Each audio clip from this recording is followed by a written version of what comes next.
बक्यौता नतिर्ने उद्योगहरूको line क्रमशः काट्दै जाने विद्युत प्राधिकरणको प्रस्तुति। किस्ताबन्दीमा तिर्न वा पुनरावलोकनमा आउन प्राधिकरणद्वारा दुई विकल्प प्रस्तुत।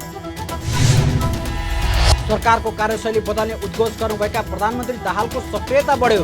प्रधानमन्त्री कार्यालयको पुनः संरचना सहितको संगठन तथा व्यवस्थापन सर्वेक्षण स्वीकृत गर्ने निर्णय। र काठमाडौँमा घर जग्गा मेला सुरु। घर जग्गा कारोबारमा रहेका हदबन्दीको समस्या सम्बोधन गरे मन्त्रीको दावी। घर जग्गा कारोबारलाई अझ थप व्यवस्थित गर्न निजी क्षेत्रको सुझाव। नमस्कार, कारोबार समाचारमा स्वागत छ। अब समाचार विस्तारमा। नेपाल विद्युत प्राधिकरणले बक्यौता रकम नतिर्ने उद्योगहरूको लाइन क्रमशः काट्दै जाने स्पष्ट पारेको छ। डेडिकेटेड फिडर र ट्रङ्क लाइन्स मार्फत वितरण गरेको विद्युत महसुल दरको भुक्तानीलाई लिएर विद्युत प्राधिकरणले कतिपय उद्योगको लाइन काट्न सुरु गरेपछि सरकार र व्यवसायबीच आरोप प्रत्यारोप चुलिएको बेला प्राधिकरणले भने बक्यौता रकम नतिर्ने उद्योगहरूको लाइन क्रमशः काट्दै जाने स्पष्ट पारेको हो। बिहिबार प्राधिकरणले आयोजना गरेको पत्रकार सम्मेलनमा प्राधिकरणका कार्यकारी निर्देशक कुलमान घिसिङले बक्यौता रकम नतिर्ने उद्योगहरूको बिजुली विच्छेद गर्दै जाने रणनीति प्राधिकरणको रहेको प्रष्ट पार्नुभयो। उहाँले डेडिकेटेड फिडर र ट्रङ्क लाइन्स बापतको बक्यौता सम्बन्धमा मन्त्री परिषद, संसदीय समिति, अख्तियार, अदालत, महालेखा परीक्षक लगायत सबै सरकारवाला निकायले उठाउन निर्देशन दिइसकेको प्रश्न पार्दै बक्यौता रकम नतिर्ने उद्योगहरूको लाइन काटी बाँकी रकम उठाउने स्पष्ट पार्नुभयो। उहाँले सबै सरकारवाला निकायले निर्णय गरिसकेको अवस्थामा प्राधिकरण यो जिम्मेवारीबाट पछि हट्न नसक्ने भन्दै बाध्य भएर लाइन काट्न सुरु गरिएको पनि बताउनुभयो। यो एउटा व्यक्तिले बोलेको विषय होइन। विद्युत प्राधिकरणको कार्यकारी निर्देशकले बिल गरेको अथवा पर्छ भनेको विषय पनि होइन।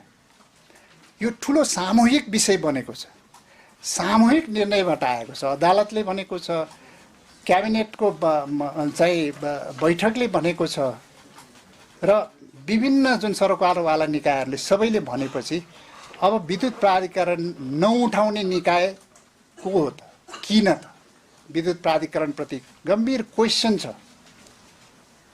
जनताको लेभलबाट, पोलिटिकल लेभलमा, इभन संसदमा तपाईँहरूले सुन्नुभयो होला, संसदमा विद्युत प्राधिकरणको कार्यकारी निर्देशक कुलमान घिसिङलाई निलम्बन तत्काल गर्नुपर्छ भनेर समेत क्वेसन उठेको छ। यति हुँदा पनि विद्युत प्राधिकरण एउटा जिम्मेवार निकाय र प्राधिकरणको कार्यकारी निर्देशक एउटा जिम्मेवार पदाधिकारी भएको हुनाले हामीले विवादलाई कसरी सहज रूपमा समाधान गर्न सकिन्छ भनेर हामी धेरै प्रयास गरेका छौँ। हाम्रा प्रयासहरू अब हामीले विद्युत लाइन नकाटिकन सम्भव छैन भन्ने भएपछि अन्तिम चरणमा आएर हामी विद्युत लाइन काट्न, उद्योगीहरूको विद्युतको लाइन काट्न बाध्य भएका छौँ।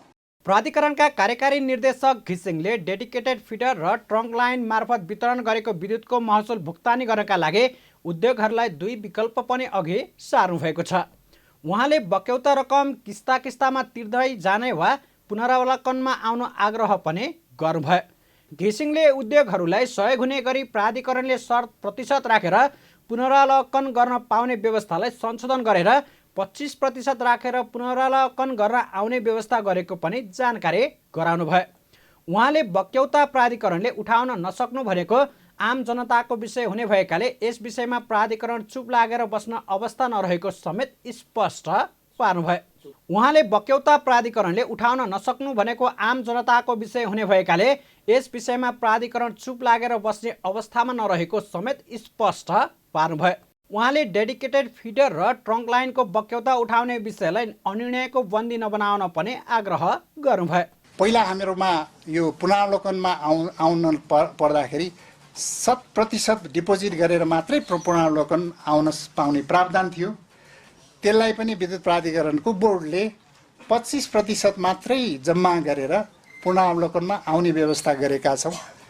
25% जम्मा गरेर उहाँहरू आउनुभयो भने उहाँहरूको सहज रूपमा त्यसपछि पुनरावलोकन अब जुन कज देखाएर एउटा वान अफ द कज अदालतको पुनरावलोकनमा उहाँहरू सम्बन्धित चाहिँ जुन प्रक्रियाबाट आउनुपर्ने हो त्यो प्रक्रिया नै फलो गर्नुहुन्न भन्ने जुन उहाँलाई पनि लागेको छ। पुनरावलोकनमा आएर 25% जम्मा गरेर पुनरावलोकनमा आउन साथ त त्यहाँ निर्णय के हुन्छ भन्ने उहाँको डरको कुरा भएन नि। त्यो निर्णय जेसुकै भए पनि त्यसपछिको चाहिँ निर्णयहरू तपाईँ अदालतदेखि लिएर सबै कुरामा पुग्छ होला नि त।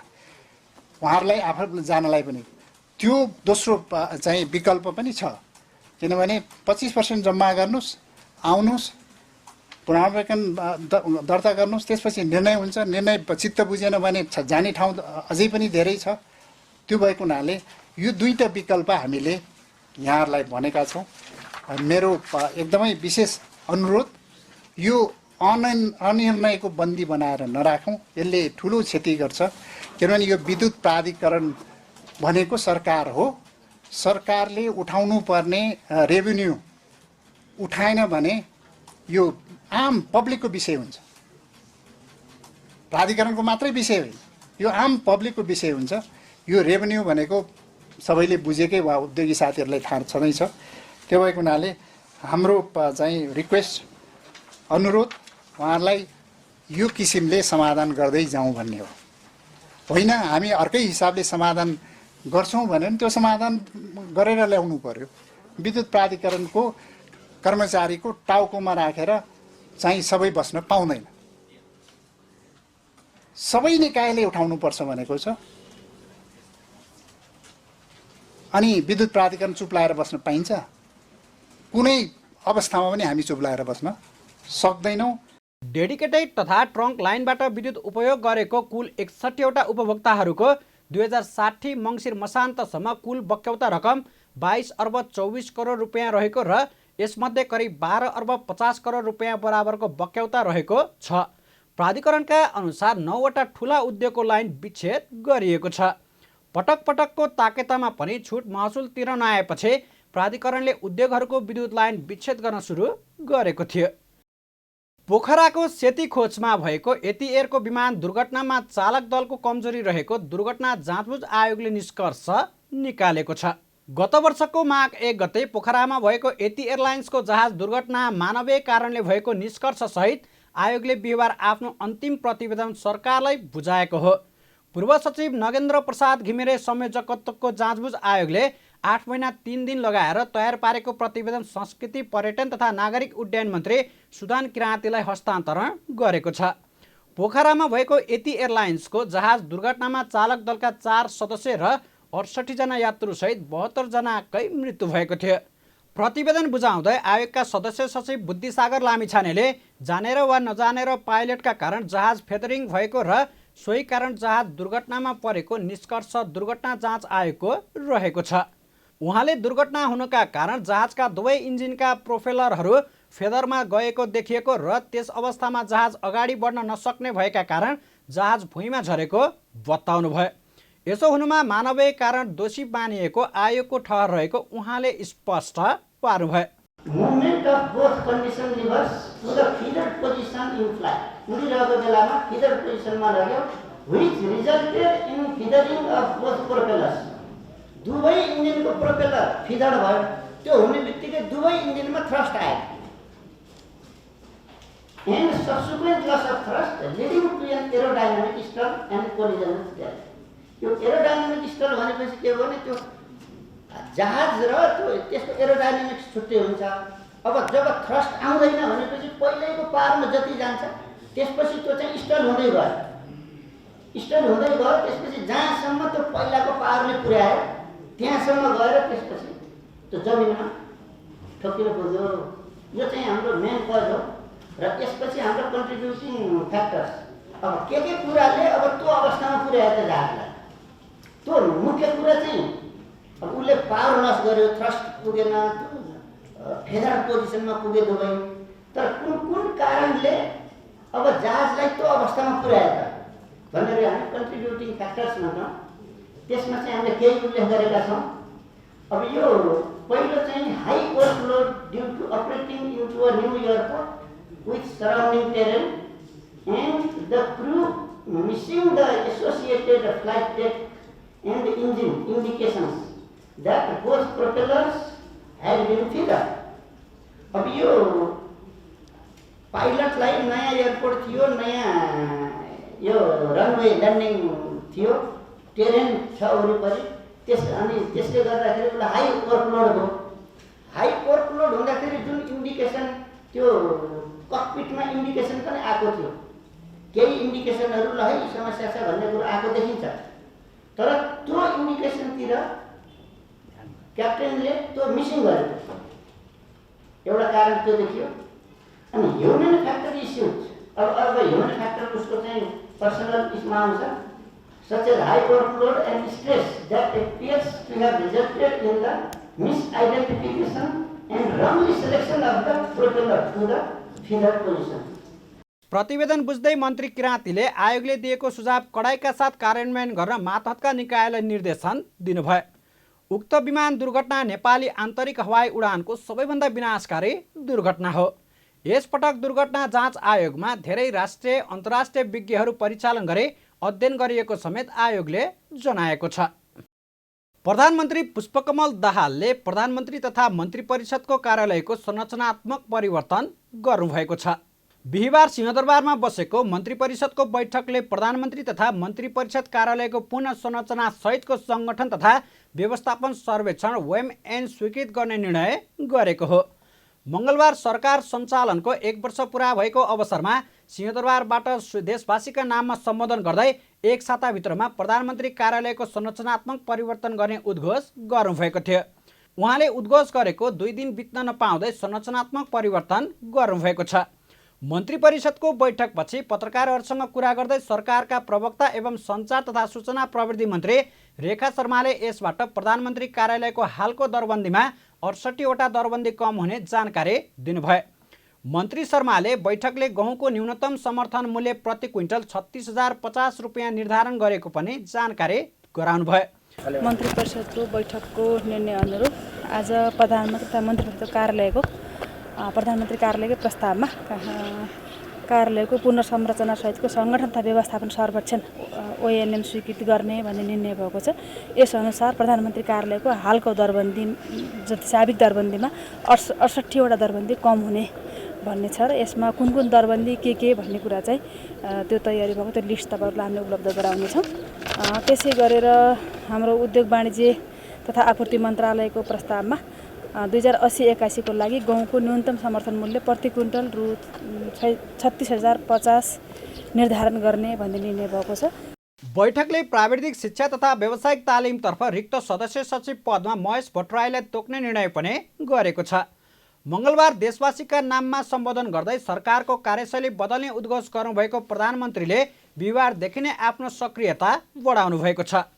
आज बिहान उद्योग वाणिज्य तथा आपूर्ति मन्त्रालय, भौतिक पूर्वाधार तथा यातायात मन्त्रालय, योजना आयोग लगायतका सरकारवाला निकायसँग छलफल गरी आवश्यक निर्देशन दिनुभएको हो। प्रधानमन्त्री दाहालले उद्योग दर्ता सम्बन्धी प्रक्रिया एकै स्थानबाट सेवा दिनका लागि कानुनी र संरचनात्मक रूपान्तरण गरी प्रभावकारी बनाउन, नयाँ उद्योग दर्ता, नवीकरण व्यवसाय दर्ता तथा जनशक्तिको भिसा लगायत व्यवस्थापनका लागि 1 हप्ताभित्र काम सक्ने, कानुन तर्जुमा र उद्योग व्यवसाय दर्ताका लागि सुरुकै बिन्दुबाट सबै प्रकारका स्वीकृतिहरू उपलब्ध हुने कुराको सुनिश्चित गर्न टाइम कार्डको व्यवस्था गर्ने लगायतको निर्देशन दिनुभएको छ। यस्तै विकासका आयोजनाहरू 2 शिफ्टमा गर्ने गरी आवश्यक व्यवस्था गर्न पनि निर्देशन दिनुभएको छ। सञ्चार तथा सूचना प्रविधि मन्त्री रेखा शर्माले एनसेल सेयर खरिद बिक्री प्रकरणको सम्बन्धमा छानबिन गर्न गठित समितिको प्रतिवेदन आउनासाथ सरकारले आवश्यक निर्णय लिने स्पष्ट पार्नुभएको छ। बिहिबार शिक्षा, स्वास्थ्य तथा सूचना प्रविधि समितिको बैठकमा बोल्दै सञ्चार मन्त्री शर्माले एनसेलको सेयर खरिद बिक्री प्रकरण छानबिन गर्न गठित समितिको प्रतिवेदन आउनासाथ सरकारले आवश्यक निर्णय लिने बताउनु भएको हो। उहाँले समितिले निर्धारित समयमै काम सम्पन्न गर्ने प्रतिबद्धता व्यक्त गरेको भन्दै कर छलीको प्रयत्न भएको अथवा कानुन विपरीत काम भएको पाइएमा कानुनी दायरामा ल्याइने स्पष्ट पार्नुभयो। जुन समिति बनेको छ यो समितिबाट कतै यस्तो प्रकरणमा हैन कसैबाट कानुनी विपरीत काम भएको कुरा पुष्टि हुँदा हैन हाम्रो करको व्यवस्थामा त्यस्तो खालको कर छलीको एउटा प्रयत्न भएको पाइएमा अथवा कानुन बमोजिम गरी कुनै पनि काम यदि भएका छैनन् र गैर कानुनी काम भएका छन् भने जोसुकै पनि कारबाहीको दायरामा आउन सक्ने स्थितिको आकलन गरेर त्यो गर्नुपर्छ भन्ने एउटा कमिटमेन्टका साथ यो सरकारले यो समिति गठन गरेको हो र अहिले हामी त्यो समिति अध्ययन छानबिनमै भइराखेको हुनाले ठ्याक्कै भएको के हो, के भएको छ, के हुनेवाला छ भन्ने कुरा चाहिँ अहिले अलिकति छिटो हुन्छ होला भन्ने मलाई लाग्छ। अहिले जुन विषय चासो सरकार जुन व्यक्त भएका छन् बाहिर, ती सबै चासो सरकार व्यक्त भएका विषयमा सरकारले अत्यन्तै संवेदनशीलतापूर्वक इन टाइममै यसलाई ट्याकल गर्ने गरेर समिति बनाएर अगाडि बढेको छ र अब समितिको समय पनि धेरै छैन। समितिले आफ्नो समयावधिभित्र काम सम्पन्न गर्ने नै प्रतिबद्धता व्यक्त गरिरहेको छ र उसले काम सम्पन्न गरिसक्ने बित्तिकै हामी यसमा आवश्यक निर्णय लिनेछौँ। मन्त्री शर्माले छानबिन समितिले निर्भीकतापूर्वक र स्वतन्त्रतापूर्वक छानबिन गरिरहेको दाबी गर्दै दूरसञ्चार प्राधिकरणले आफ्नो तर्फबाट गर्ने काम पनि गरिरहेको पनि जानकारी दिनुभयो। मन्त्रालयले पनि आवश्यक काम गरिरहेको उल्लेख गर्दै एनसेल नेपालको स्वामित्वमा आउनुपर्ने विषयमा सरकार गम्भीर रहेको समेत स्पष्ट पार्नुभयो। समितिले एउटा निर्भीकतापूर्वक स्वतन्त्रतापूर्वक अहिले छानबिन गरिरहेको छ र सबै अघि आएको जुन कम्पनी रजिस्ट्रारदेखि लिएर सम्पूर्ण यहाँ जो आकर्षित हुन्छन् सबै नियामक निकायसँग कन्सल्ट गरिरहेछ। एनटिएसँग एकदमै दिनदिनैको छलफलमा यो समिति छ। त्यस कारणले गर्दा यो समितिले अरू कुनै काम अहिले हाम्रो एनटिएले गर्नुपर्ने काम रोक्ने भन्ने पनि होइन, रोक्नु पनि पर्दैन। एनटिएले आफ्नो काम गरि पनि राखेको छ, सञ्चार मन्त्रालयले आफ्नो काम गरि पनि राखेको छ। हामी त केही पनि गर्दैनौँ, सबै समितिले गर् त्यसपछि हामी भन्छौँ भन्नुभयो तपाईँहरूले भन्ने ढङ्गले जसरी व्यक्त गर्नुभयो त्यो हाम्रो त्यस्तो आशय होइन र हामीले आफ्नो तहबाट काम गरि नै रहेका छौँ। तर पनि यो विषयमा यसको खरिद बिक्रीको प्रक्रियामा भएको समस्याहरू के हुन् भन्ने विषयमा समिति नै बनिसकेपछि त समितिले त्यो कुरा ल्याउनुपर्छ भन्ने लाग्यो र समितिकै निष्कर्ष अहिले हामी भन्न सक्ने स्थितिमा छैनौँ भन्ने कुरा मात्रै हाम्रो हो र यसले ओभरल्यापिङ गर्दा पनि गर्दैन, त्यो गर्ने खालको टिओआर पनि छैन। त्यसकारण नियामक निकायका त यो सम्पूर्ण सेवा प्रदायकहरूलाई नियमन गर्नेहरू पनि काम हो। त्यसकारणले हाम्रो नियामक निकाय आफैमा काम गरि नै राखेको छ। अब हुनसक्छ आजका आवश्यकता अनुसार हाम्रो नियामक निकायको पुनर्संरचना गर्नुपर्ने हो कि त्यहाँ त्यो खालको स्किल म्यान पावर ल्याउनु पर्ने हो कि यो विषय छलफल गर्न सकिन्छ भन्ने मलाई लाग्छ। तर अहिले फेरि नियामक निकायलाई नै ओभरल्यापिङ गर्ने गरेर यो समिति बन्यो भन्ने कुरा चाहिँ बेठिक कुरा हो। मन्त्री शर्माले दूरसञ्चार ऐन संशोधन गर्न मन्त्रालयलाई परेको जानकारी गराउँदै मन्त्री परिषदबाट सो ऐन संशोधनका लागि सैद्धान्तिक स्वीकृति लिएर काम अगाडि बढाएको समेत बताउनुभयो। उहाँले ऐनमा भएका छिद्रहरूलाई टालेर दूरसञ्चारको क्षेत्रमा समय अनुकूलको विकासलाई अगाडि बढाउने गरी संशोधन गर्ने प्रतिबद्धता समेत जनाउनुभयो। अन्तर्राष्ट्रिय सम्बन्ध र पर्यटन समितिले पशुपति क्षेत्र विकास कोषमा हालै नियुक्त गरिएको कार्यकारी निर्देशकको नियुक्ति सम्बन्धी प्रमाणित कागजातहरू 3 दिनभित्र समितिमा बुझाउन निर्देशन दिएको छ। समितिको बिहिबार बसेको बैठकले पशुपति क्षेत्र विकास कोषको कार्यकारी निर्देशक नियुक्ति सम्बन्धी प्रमाणित कागजातहरू 3 दिनभित्र बुझाउन संस्कृति पर्यटन तथा नागरिक उड्डयन मन्त्रालय र पशुपति क्षेत्र विकास कोषलाई निर्देशन दिएको हो। केही दिन अघि पशुपति क्षेत्र विकास कोषको कार्यकारी निर्देशकमा लक्ष्मी पुनलाई नियुक्त गरिएको थियो। सो नियुक्ति प्रक्रिया र सम्बन्धित व्यक्तिको योग्यतामाथि सांसदहरूले प्रश्न उठाएसँगै समितिले नियुक्ति सम्बन्धी प्रमाणित कागजात मगाएको हो। बैठकले कार्यकारी निर्देशक नियुक्ति गर्ने निर्णयको माइन्युट, निजको शैक्षिक योग्यता र अनुभवको प्रमाणपत्र, वैयक्तिक विवरण सहितको प्रमाणित कागजात 3 दिनभित्र समितिमा उपलब्ध गराउन निर्देशन दिएको छ। त्यसैगरी बैठकले पशुपति क्षेत्र विकास कोषको नाममा रहेको जग्गा शीघ्र एकीकृत गरी हाल साबिक गरी कोषको नाममा लाल पूर्जा लिने व्यवस्था गर्न पनि निर्देशन दिएको छ।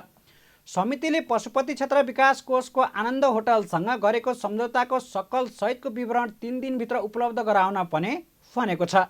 पशुपति क्षेत्र विकास कोषमा हालै नियुक्त गरिएका कार्यकारी निर्देशकको नियुक्ति सम्बन्धी प्रमाणित कागजातहरू, निर्णयको माइनुट, निजको शैक्षिक योग्यता र अनुभवको प्रमाणपत्र, व्यक्तिक विवरण सहितको प्रमाणित कागजात 3 दिनभित्र यस समितिमा उपलब्ध गराउन संस्कृति पर्यटन तथा नागरिक उड्डयन मन्त्रालय र पशुपति क्षेत्र विकास कोषलाई निर्देशन दिने निर्णय गरियो। पशुपति क्षेत्र विकास कोषको नाममा रहेको जग्गा शीघ्र यकिन गरी हाल साबिकको लागि कोषको नाममा कोषको नाममा लाल पूर्जा लिने व्यवस्था गर्न निर्देशन दिने निर्णय गर्यो। पशुपति क्षेत्र विकास कोषले आनन्द होटलसँग गरेको सम्झौताको विवरण अब मुद्दा चलिरहेको छ त्यो एउटा पाटो हो, तर विकास कोषले के सम्झौता गरेको छ त्यो सम्झौताको सक्कल सहितको विवरण उपलब्ध गराइदिनको लागि 3 दिनभित्र निर्देशन दिने निर्णय गर्यो।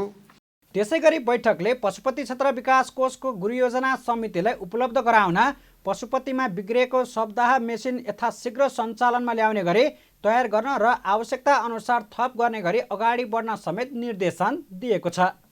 साथै बैठकले पशुपतिनाथ मन्दिरको स्थलगत अनुगमन गर्ने र त्यति बेला पशुपति विकास कोषसँग सम्बन्धित विषयमा जानकारी लिने निर्णय पनि गरेको छ। नेपाली बजारमा सुनको मूल्य बिहिबार हालसम्मकै उच्च मूल्य कायम भएको छ। अन्तर्राष्ट्रिय बजारमा डलर मजबुत बन्दा नेपाली बजारमा सुनको मूल्य महँगो भएको हो।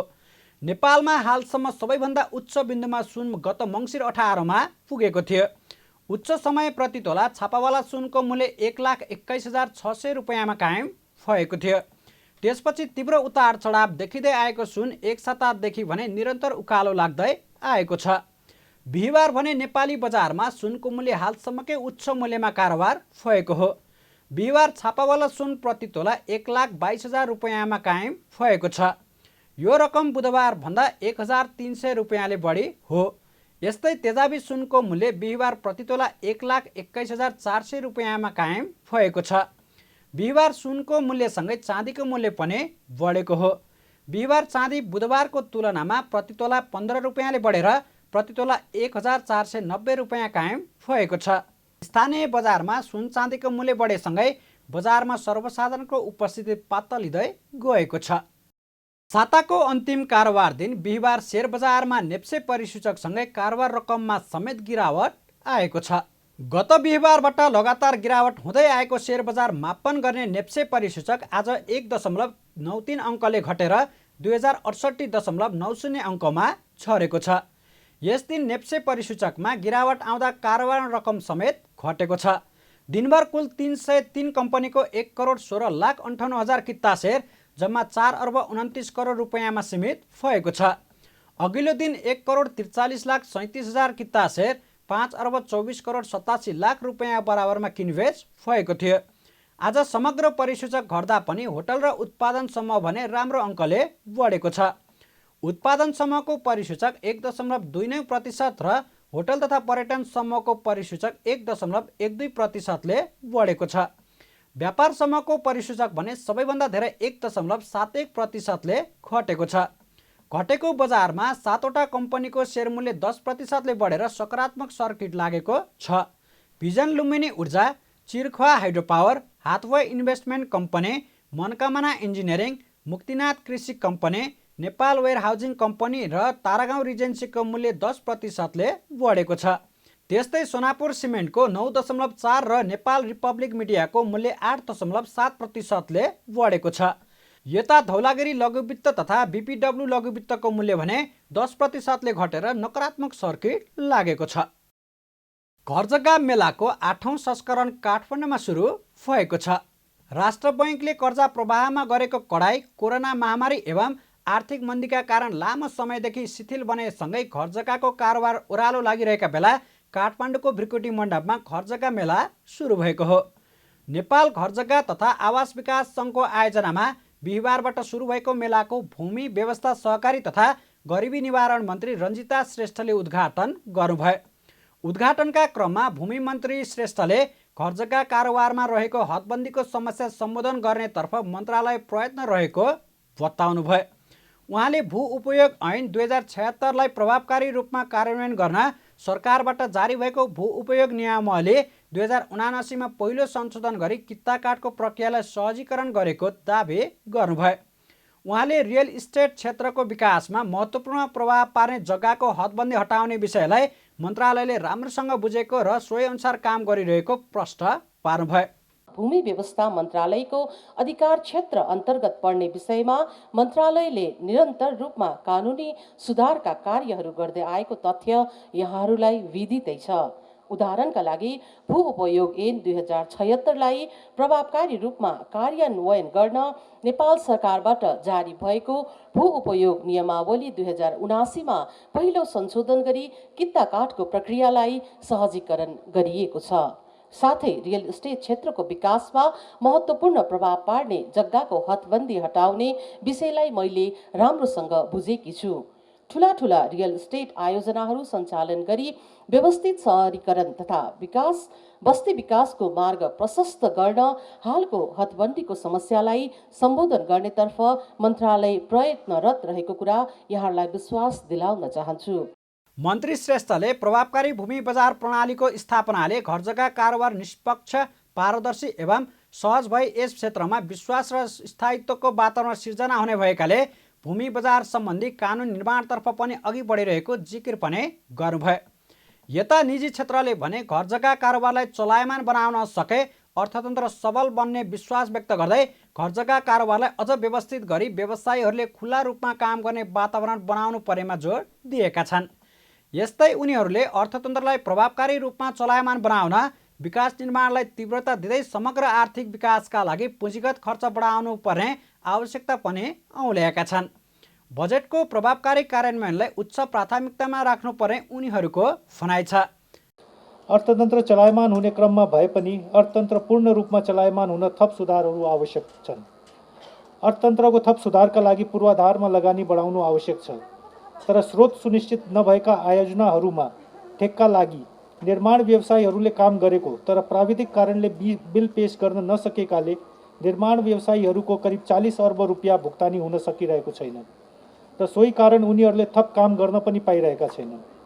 त्यसमा सहजीकरण हुने, भुक्तानी हुने वातावरण बन्ने हो भने पूर्वाधार क्षेत्रमा थप काम अगाडि बढ्ने थियो, जसले अर्थतन्त्रलाई चलायमान बनाउन निकै सहयोग गर्ने थियो।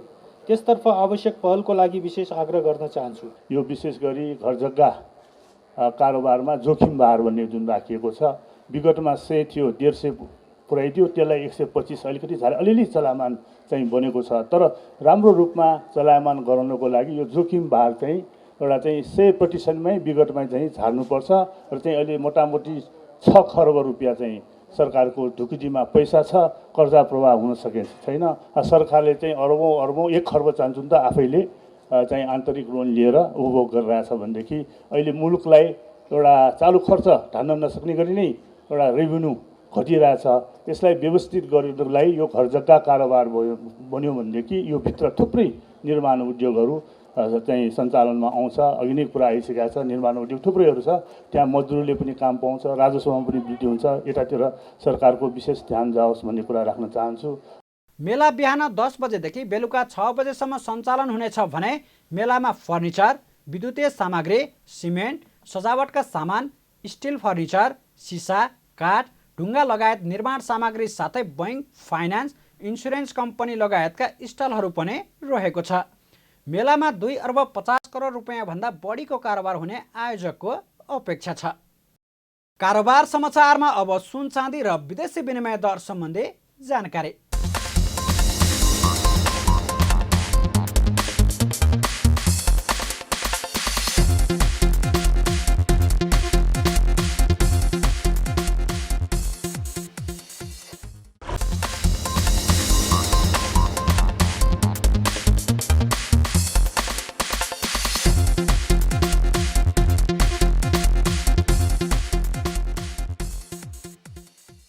बिदा हुनुअघि अहिलेसम्मका प्रमुख समाचार फेरि एकपटक। बक्यौटा नतिर्ने उद्योगहरूको लाइन क्रमशः काट्दै जाने विद्युत प्राधिकरणको प्रस्तुति। किस्ताबन्दीमा तिर्न वा पुनरावलोकनमा आउन प्राधिकरणद्वारा 2 विकल्प प्रस्तुत। सरकारको कार्यशैली बदल्ने उद्घोष गर्नुभएका प्रधानमन्त्री दाहालको सक्रियता बढ्यो। प्रधानमन्त्री कार्यालयको पुनः संरचना सहितको सङ्गठन तथा व्यवस्थापन सर्वेक्षण स्वीकृत गर्ने निर्णय। र काठमाडौँमा घर जग्गा मेला सुरु। घर जग्गा कारोबारमा रहेका हदबन्दीको समस्या सम्बोधन गरे मन्त्रीको दावी। घर जग्गा कारोबारलाई अझ थप व्यवस्थित गर्न निजी क्षेत्रको सुझाव। कारोबार समाचार सकियो। हामीलाई बिदा दिनुहोस्। नमस्कार।